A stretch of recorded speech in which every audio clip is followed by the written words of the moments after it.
Oh, hello, great readers. I'm Belchan. I'm Nimekong. I'm Banchan. In this class, I'll read to all of you. Sec 4 of A Tale of Two Cities, Book the Second, Golden Third. As. Ah. A Tale of Two Cities, Book the Second, Golden Thread.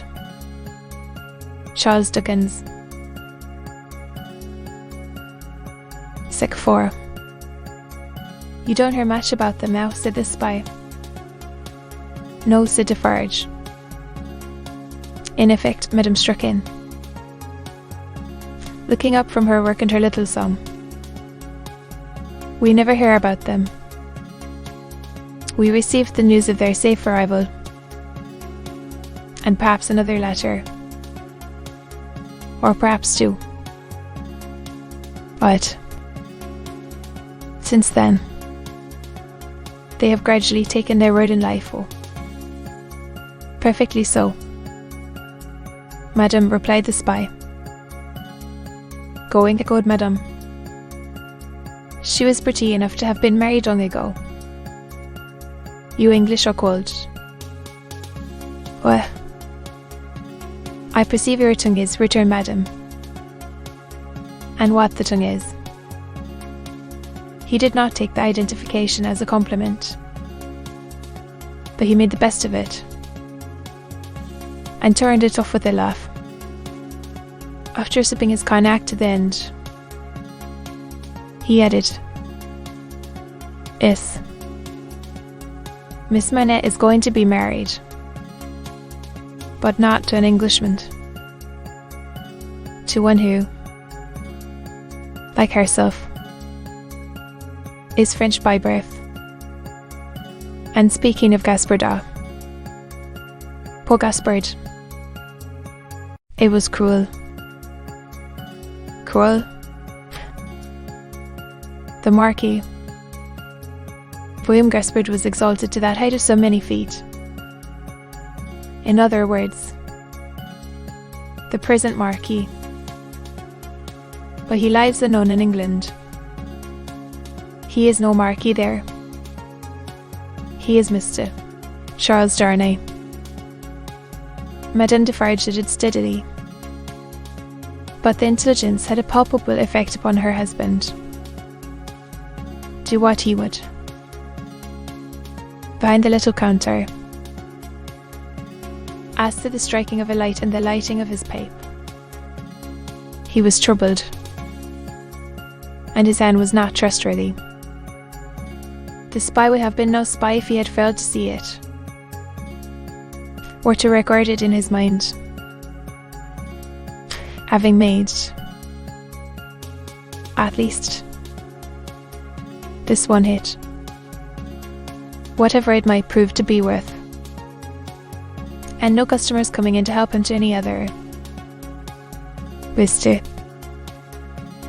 Farset paid for what he had drunk, and took his leave, taking occasion to say, in a gentle manner, before he departed, that he looked forward to the pleasure of seeing Monsieur and Madame Defarge again. For some minutes after he had emerged into the outer presence of Saint Antoine, the husband and wife remained exactly as he had left them, lest he should come back. King it be true, said Defarge, in a low voice, of her chair.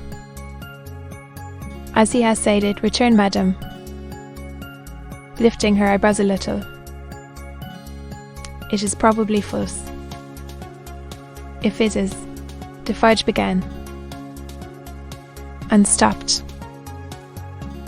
If it is a repeat, it is wife, and if it does come, while we live to see a triumph, she hope,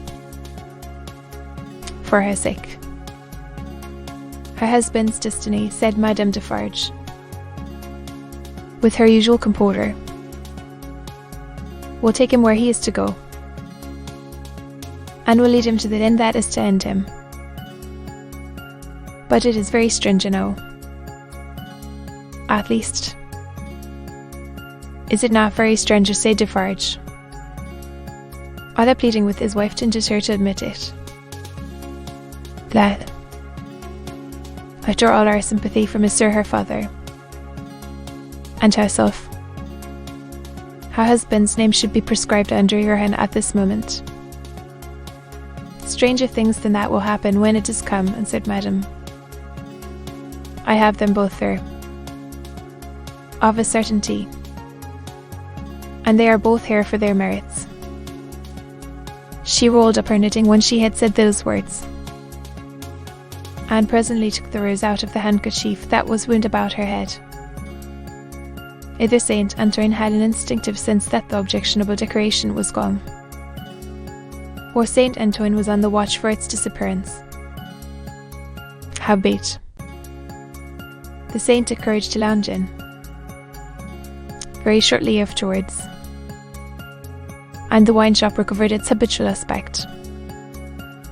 In the evening, at which season of all of the Saint Antoine turned himself inside out, and sat under steps and window ledges, and came to the corners of vile streets and courts, for a breath of air, placing from group to group, and all the women knitted. They knitted worthless things, but the mechanical work was a mechanical substitute for eating and drinking. The hands moved for the jaws and the digestive apparatus. If the bony fingers had been still, the stomachs would have been more famine-pinched. But as the fingers went, the eyes went, and the thoughts. And as Madame Defarge moved on from group to group, spoken with, and left behind, her husband smoked at his door, looking after her with admiration. "A great woman," said he, "a strong woman, a grand woman." Darkness closed around. Drums in the palace courtyard, as the women sat knitting. Darkness encompassed them. Another of our class was closing in as surely, when the church bells, then ringing pleasantly in many an airy steeple over France, should be melted into thundering kenning, when the military drums should be beating to drown a wretched voice, that night all potent as the voice of power and plenty, freedom and life. So much was closing in about the woman who sat knitting, and that they their very selves were closing in around a structure yet unbuilt, where they were to sit knitting, and counting dropping heads. To be continued.